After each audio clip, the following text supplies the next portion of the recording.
23 ogumanyiddwa nga National Education Show nga guno gwayindidde mu kibuga Jinja ku showgrounds eza Uganda National Farmers Federation. Ssabaminisita Robina Nabanja Musafiri yategeezezza nti ebintu ebizze bizuulibwa mu by'obulimi omuli tekinologiya saako n'ebirala ebibunye amasomero ag'enjawulo bisobola okuyambako okulaba nga abayizi bano bafuuka ab'omugaso mu ggwanga olwo basobole okuyambako ebyenfuna okweyongera saako n'ebbula ly'emirimu. Ono ategeezezza nti enteekateeka eno esobola okuyambirako ddala okulaba nga ebbula ly'emirimu likendeerera ddala mu ggwanga n'abayizi okuviira ddala ku myaka emitonga bakyali abo abasobola okulagirwa ensonga zitegerekeka obulungi olw'enno ebyobulimi ne byongera okuyinda saako ne science okutwaliza awamu. A number of issues came up that who is going to fund these innovations, that who is keeping records, because we saw a number of younger people coming up with very good innovations. I want to say on behalf of government that I will take this concept to cabinet so that we come up with a policy. I also talk about in the same cabinet about making the agriculture subject compulsory in all our schools. Ssabaminisita Robina Musafiri Nabanja era ategeezezza nti enteekateeka eno ey'okutendekanga abaana bakyali abato ebintu nga bino esaanira ddala egende mu maaso naddala mu kisaawe eky'ebyobulimi okulaba nti abantu babeera n'emmere emala saako okubeera n'akasente mu nsawo ekyo kisobola okuyambako n'omukago gwa East Africa okutambulira ddala obulungi. By providing training, workshops, and education materials to farmers and students, you are empowering them with the knowledge and skills needed to improve their practices and to enhance their livelihoods. The agriculture sector is a critical driver of economic growth, food security, and poverty eradication in our country. You all know that as long as we live, we definitely need food, and therefore agriculture will never be at any one time irrelevant. George Mutekanga ngono yamyuka commissioner ow'amasomero ag'obwannannyini mu ministry y'ebyenjigiriza ye asabye abayizi saako n'abazadde okulabika nga bafiisangawo akadde okusobola okwenyigira mu nteekateeka nga zino ez'ebyobulimi saako n'ebyemikono eby'enjawulo ng'agamba kino kyakwongera okuyambako okulaba nti ebintu bitambulira ddala bulungi saako n'okulaba nti ebiseera by'abaana eby'omu maaso bibeera birungi. Ate mu kiseera kyekimu ye omukulembeze wa Uganda National Farmers Federation Dick Kamuganga ategeezezza nti ye ne ttiimu ye basazeewo okulaba nga babangawo akadaala kano awo nno abayiiya bonna basobole okwekuŋŋaanya awamu balage abaana bakyali emiti emito kiki ekitegeeza okwenyigira mu byobulimi saako n'okulaba nti nabo babeera abayiiya mu biseera eby'omu maaso. Ebimu ku bimotoka ebyakwatibwa gye buvuddeko mu ggwanga erya South Sudan nga bino byaliko emmere evudde mu ggwanga erya Uganda olw'obutaba ku mutindo era ebimu ku byo kiragiddwa nti ddala tebisobodde kubanga bituukana n'omutindo ogw'emmere ebaddeko wadde nga ebimu ku byo era byo bitegeezeddwa nti ate bisobodde okuyitawo enteekateeka eno etambule. Wabula ku motoka 23 ebimotoka wabula emmotoka 23 kweza 27 ezisobodde okubanga zikeberebwa 18 nekwezo 18 kwa 22 esobodde okubanga zikeberebwa ezisinga zisuuliddwa nga teziyise enteekateeka eno olwo nno nekizuulibwa nti waliwo emmere yeetaaga okuyiwa obuyiyi nga yo tekyalina mugaso. Esabiiti ewedde South Sudan yasobola okutta emmotoka za Uganda 23 oluvannyuma lw'okwogerezeganya kwa gavumenti zombiriri wabula nga mu kuzita n'aba Uganda bakebera omutindo bategeeza nti enteekateeka bateekwa ogikola okulaba nti basobola okutundira emmotoka zino bakakasize ddala oba ebintu bino tebiri ku mutindo nga bakyategeezebwa. Livingstone Ebiru, Executive Director wa Uganda National Bureau of Standards abakebera omutindo mu ggwanga ategeezezza nti ebintu bino byakebereddwa okusinziira ku mutindo gwa mawanga ageegattira mu mukago gwa East Africa gye bakkiriziganyako nga mulimu ne South Sudan era nga bano batunuulidde nnyo okulaba nti embeera eno bw'ebanga yafuuka obutwate tefuuka ya mutawaana eri abantu. So the 23 trucks were carrying 27 different consignments because some of them were pulling and carrying more than one container of different commodities. So we sampled therefore 27 commodities.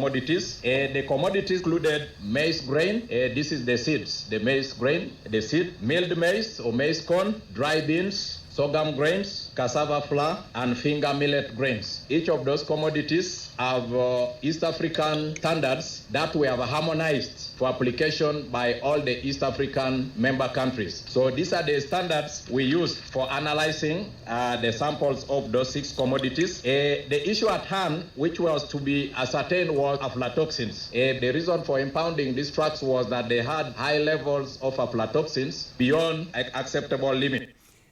Biru ategezezza nti ku bimotoka 23 ebyateebwa waliwo 4 ku ebyo 8 ebyali bitisse engano nga byo byazuulibwa nga tebisobodde kuyita nteekateeka eno era nga ku mmotoka endala 12 ezaali zitwala obuwunga bwa kasooli emu ku yo nayo yazuuliddwa nga obuwunga tebutuukanye na mutindo wabula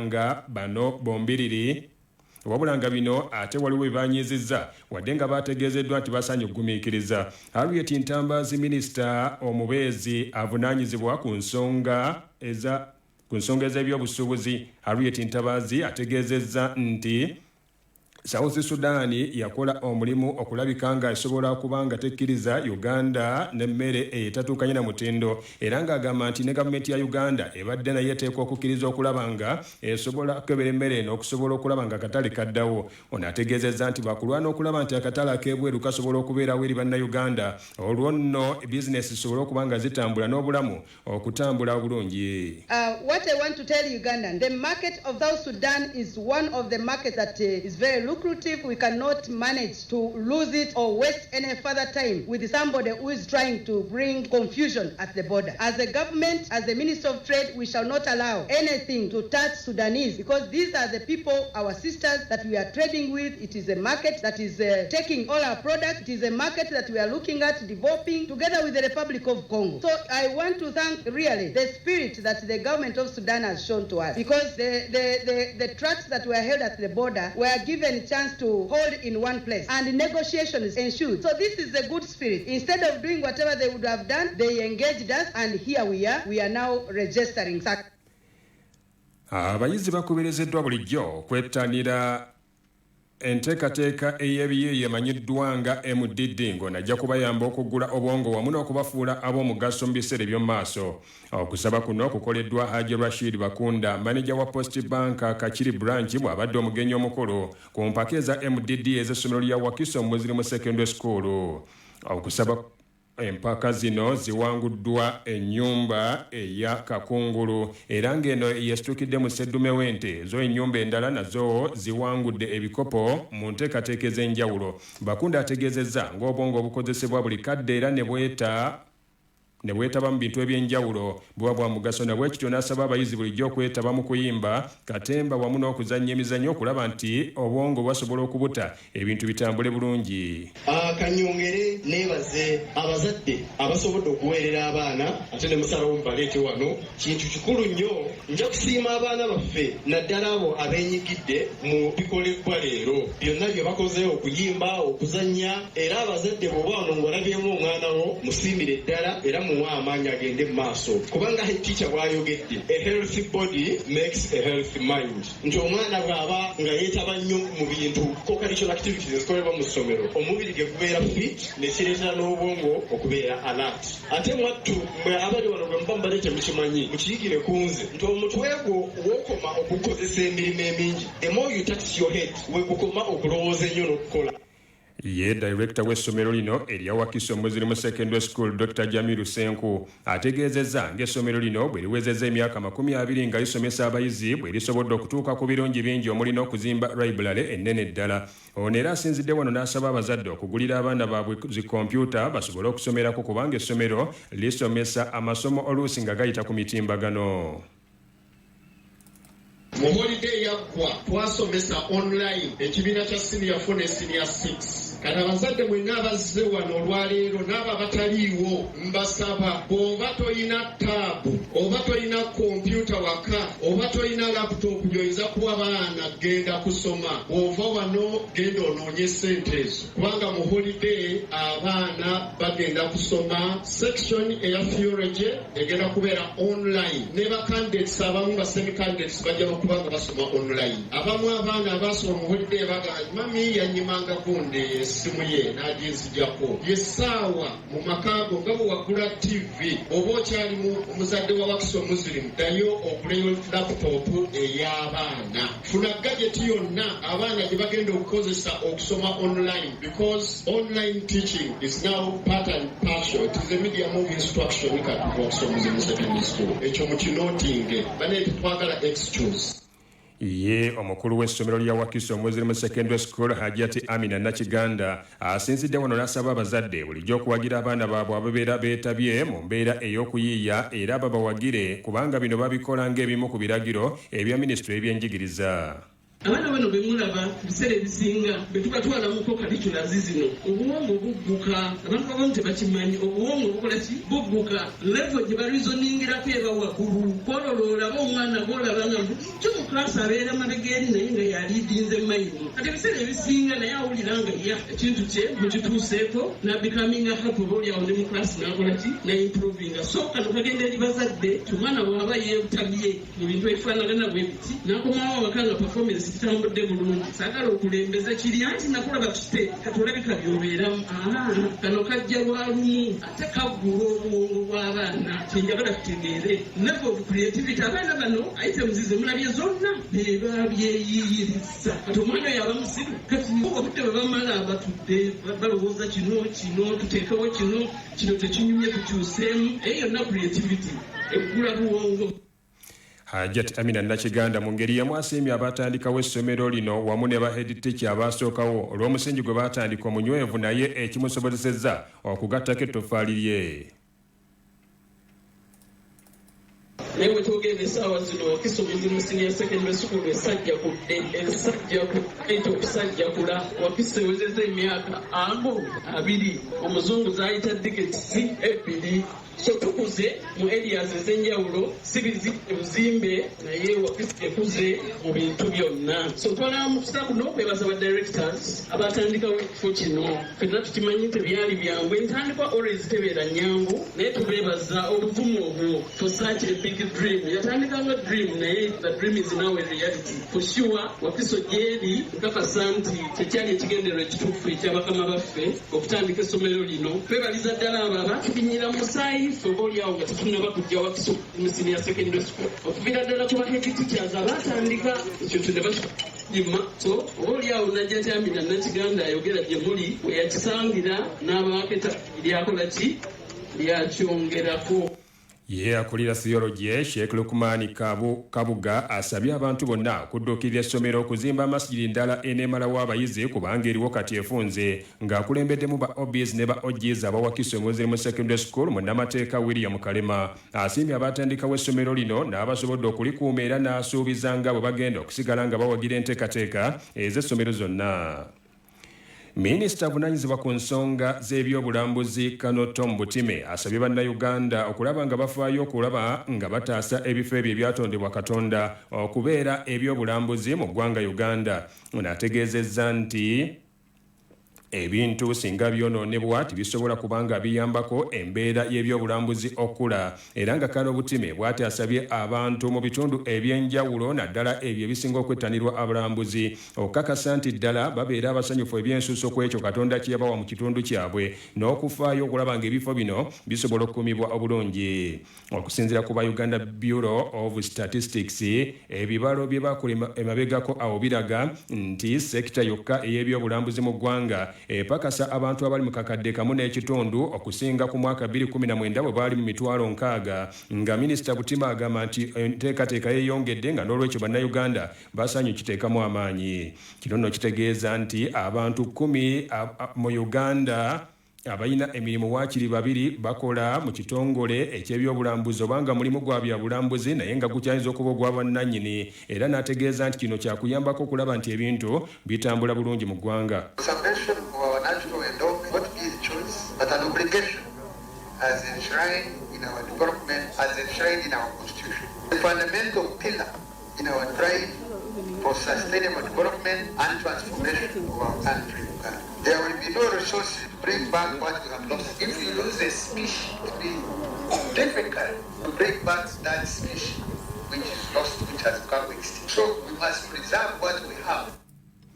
Minisita Butime era ategeezezza nti gavumenti neetegefu okulabika nga esobola okufaayo okuteekawo engeri ey'okunoonyereza okulaba butya ebyobulambuzi ebisobola okuba nga bigenda mu maaso era ng'agamba nti beetegefu okulaba nga enteekateeka eno bagiteekamu ensimbi. However, cannot harness these resources without the requisite skills and attitude. We cannot sustainably develop our resources without establishing a robust research program to generate lessons to inform management decisions and policy development. This forms the justification for government's plan to transform Uganda Wildlife Research and Training Institute to a self-sustaining center of excellence for wildlife research training as envisaged under the Uganda Wildlife Policy 2014 and Uganda Wildlife Research Act. Government has prioritized the revival institute by providing the requisite equipment, infrastructure and related materials. Y'omubaka mu Parliament owa Busongola South Gideon Mujongo gavumenti agisabye okulaba nga eyongera okuleeta courses ez'enjawulo zisobole okuba nga zituula mu ttendekero ery'ebyobulambuzi lino ensonga zisobole okuba nga ddala zinyumira abantu n'asaba abayizi nabo basobole okuba nga bongerwako okuyiga amasomo gano. There is nothing good when better is possible. These young people cannot carry on independent research. Would they profess? No. Therefore, Chief Guest, my proposal to government and the governing council is that in the future, 10, 15 years, our long-term view, let's consider this as a center of research. And I want research in conservation so that this institute can award degrees from here in the future. Bino by'ebyemizannyo mu Gookya ag'essaawa eno. Mu by'emizannyo enkya ya leero mu mpaka ez'amasaza ezazannyiddwa olunaku olw'eggulo essaza Busojjo n'essaza Singo gaagudde maliri nga teri atengete katimba ka munne ku mupiira ogwanyumidde ku kisaawe Emaanyi ate Kyaddondo yakkakkanye ku kooki n'egikuba ggoolo 2 ku bwereere ku Homesdalen Primary School nga we wayindidde omupiira guno. Essaza Bulemeezi lyakkakkanye ku Buvuma ligikuba ggoolo zaabadde 3-1 ku kisaawe kya Kasana Playground e Luweero ate Bugerere yakubiddwa Butambala ggoolo 2-1 mu kisaawe Entenje Lusaza Ground ate yo Buddu yakkakkanye ku Kyaggwe nayo n'egikomera ggoolo 1 ku bwereere mu kisaawe ekyamasaka Recreation Ground. Gano ge Gookya okuva ebweru w'eggwanga. Omukago gwa Bulaaya n'eggwanga erya Tunisia batadde omukono ku ndagaano ey'okukolagana n'okutegeeragana ku ngeri gye balina okutambuzaamu abantu okuyita ku byato ebinene nga bayita ku mazzi ag'eggwanga erya Tunisia okwolekera e Bulaaya okulaba ng'eno basobola okutuuka emirembe saako n'okulaba nga Tunisia esobola okugaana abantu abo abasalinkiriza mu ngeri ey'okwekuluntaza okulaba nti batuuka ku mukago gwa Bulaaya basobole okwefunira mirimu obuyi obwo. European Commission omukulembeze waayo Ursula von der Leyen saako ne minisita w'eggwanga erya Budaaki ne Ssabaminisita w'eggwanga erya Budaaki Mark Rutte basazeewo okulabika nga batuula ne Ssabaminisita ow'eggwanga erya Italy Giorgia Meloni ne basalawo okubanga batuuza mukulembeze w'eggwanga erya Tunisia Kais Saied okuteeka omukono ku ndagaano okulaba nga Tunisia temala gakkiriza bantu abo abasalawo okubeera ababundabunda ne bagenda ku mukago ogwa Bulaaya okunoonyayo emirimu naye nga basalingiriza mu ngeri ey'obutaliimu nsa. Bano bategeezezza nti ebyato ebinene oluusi ebisinzirwako abantu bano kyekibaviirako n'okugwa mu liyanja ne bafiirwa obulamu bwabwe ng'abantu bayita nnyo mu ggwanga erya Tunisia okuva no ku ssemazinga Africa okuva amawanga ag'enjawulo balabe nga bayinira amawanga aga Bulaaya basobole okuba nga waakiri beefunira ku mirimu obuuyi eyo. Owuliriza Gookya nga gakutuukako okuva wano ku 107.9 Pearl FM ekkula ly'omuntu wa bulijjo nga mpunzika ag'enkya eya leero kanga baddiremu mu bufunze. Ssabaminisita w'eggwanga Uganda Musafiri Robin Nabbanja ategeezezza ng'essomo ery'ebyobulimi ssaako n'amasomo ga ssaayansi bwe gasaanye okufuulira ddala ag'obuwaze eri abayizi naddala abali mu siniya esooka paka ku yookuna. Kino kizongera okuba nga kiyambako waakiri abayizi okukula nga bamanyi nti ebyobulimi nsonga nkulu ddala era n'endowooza zaabwe zisobole okuba nga zikyuka kiyambeko eggwanga okusobola okulaba nga teritawaana na ngeri ya kunoonya mirimu ssaako n'embeera ey'abantu okulumwa enjala n'ebirala ebiringa ebyo. Ate Minisita avunaanyizibwa ku nsonga z'ebyobulambuzi Tom Butime ye ategeezezza nti bakwongera ensimbi mu byobulambuzi mu ggwanga Uganda ng'eno asabye wabeerewo enteekateeka ekolebwa okulabika nga ebyobulambuzi bisobola okuba nga bitaasibwa mu ggwanga Uganda ebintu okutambula obulungi. Abayizi bakubiriziddwa bulijjo okwettanira amasomo ag'okuyiiya gayite MDD ng'ono ajja kubayamba okuggula obwongo n'okubafuula ab'omugaso mu biseera eby'omu maaso nga Haji Rashid Bakunda manager wa Post Bank bino yabisabye abayizi Bawakiso Muzimu Secondary School nga bali mu nteekateeka ya MDD era ng'eno ennyumba ey'akakungulu esobodde okuwangula n'eddirira ennyumba eya Kulumba olumbogo n'ebeera ya kusatu ate Kalima bweto n'ekoobera mu kyokuna. 22:03 ez'amakya ga leero mu bujjuvu ag'essaawa eno bwe gatyo bwe gabadde nze muzzukulu wa Mugema Tamale YAHYA SSALI tova ku mukutu Paalo Fama. Ago gigabadde amawulire Agoocha ku Pal FM ne Three Ways Property Consultants Limited bebaza okunazaako ennaku wamu n'okufuula landlord nga bakufunira ettaka eriri ku muzuuri ku nguudo zonna eziyingira n'okufuluma ekibuga Kampala okutandikira ku $6,000,000 zokka nga tukkiriza n'enkola ey'ekibanja mpola tukyalireko kati mu maka gaffe agasangibwa e Buloba ku Mityana Road ku kizimbe kya HB Complex oba okutukubirako ku noti 752721